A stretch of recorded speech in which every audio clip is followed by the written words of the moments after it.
Halo semua, gimana kabar kalian? Semoga kalian semua tetap sehat ya. Hari ini kita akan mempelajari tentang sistem pernapasan pada hewan. Yang pertama yaitu ada pernapasan.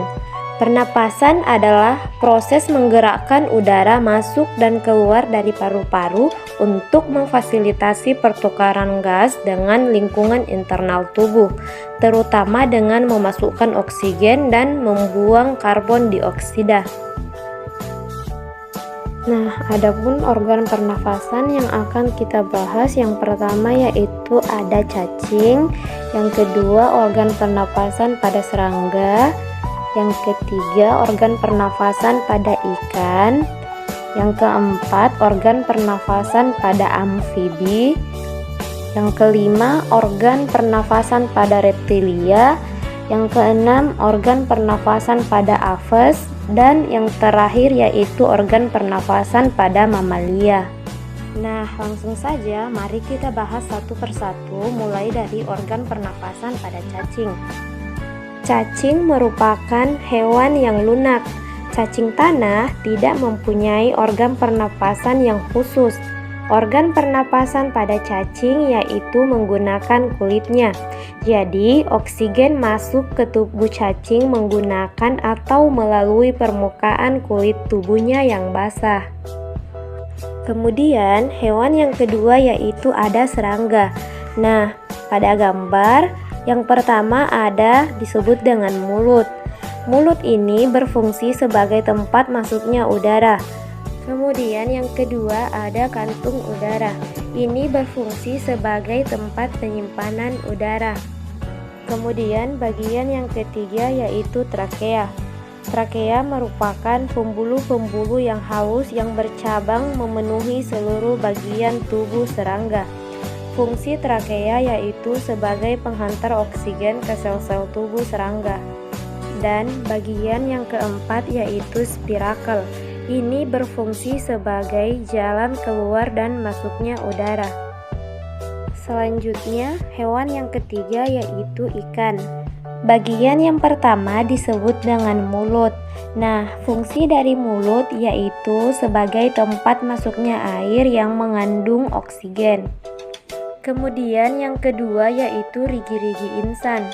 Nah, fungsi dari rigi-rigi insang ini yaitu sebagai penyaring air saat ikan bernapas. Kemudian yang ketiga yaitu lembaran insang. Lembaran insang ini yang berwarna merah menggelap. Nah, fungsi dari lembaran insang yaitu mengandung pembuluh darah. Dan yang keempat yaitu lengkung insang. Ini berfungsi sebagai tempat melekatnya lembaran insang. Selanjutnya hewan yang keempat yaitu amfibi. Di sini saya mengambil contoh yaitu kodok. Adapun organ pernapasan pada kodok yang pertama ada rongga mulut. Nah, fungsi dari rongga mulut yaitu sebagai tempat masuknya udara. Yang kedua yaitu koane. Koane adalah penghubung rongga mulut dan rongga hidung. Dan yang terakhir yaitu paru-paru dan kulit. Digunakan sebagai alat pernapasan pada kodok. Selanjutnya, hewan yang kelima yaitu ada reptilia. Di sini saya mengambil contoh yaitu kadal. Adapun organ-organ pernapasan pada kadal yaitu yang pertama ada lubang hidung. Ini berfungsi sebagai tempat masuknya udara. Yang kedua ada trakea. Trakea pada kadal ini sedikit berbeda dengan trakea pada binatang hewan yang lain. Trakea pada kadal memanjang dan menonjol. Fungsinya yaitu agar kadal tidak sesak napas ketika menelan mangsanya. Selanjutnya, organ yang ketiga ada paru-paru. Paru-paru ini merupakan alat pernapasan pada kadal. Dan yang keempat yaitu tulang rusuk. Ini berkontraksi saat oksigen masuk dan berelaksasi saat karbon dioksida keluar. Selanjutnya, hewan yang keenam yaitu pada burung. Adapun organ pernapasan pada burung yaitu yang pertama ada paruh. Pada paruh terdapat lubang hidung yang berfungsi sebagai tempat keluar masuknya udara. Yang kedua yaitu trakea. Trakea ini merupakan batang tenggorokan.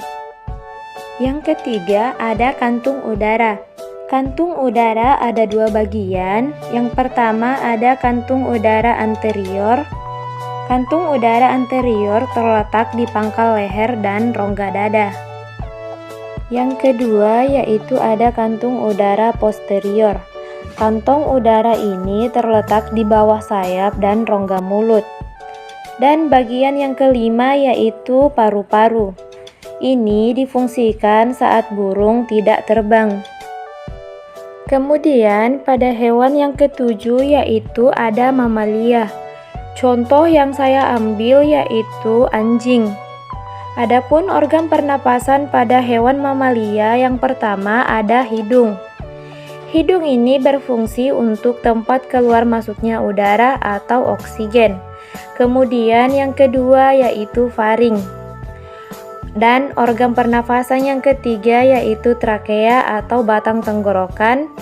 Batang tenggorokan adalah batang penghubung antara faring dan paru-paru. Dan yang terakhir yaitu paru-paru yang merupakan organ pernapasan utama. Pembahasan yang terakhir yaitu pada kesimpulan. Adapun kesimpulan dari pembahasan yang telah kita lalui, yang pertama itu ada hewan cacing. Cacing bernafas dengan kulit. Hewan yang kedua serangga, yaitu bernafas menggunakan trakea. Hewan yang ketiga yaitu ada ikan. Ikan bernafas menggunakan insan. Selanjutnya hewan yang keempat ada amfibi. Amfibi bernafas menggunakan kulit dan paru-paru. Selanjutnya atau yang kelima yaitu reptilia. Reptilia bernafas menggunakan paru-paru. Kemudian aves. Aves bernafas menggunakan pundi-pundi udara dan paru-paru. Dan yang terakhir ada mamalia. Mamalia ini bernafas menggunakan paru-paru.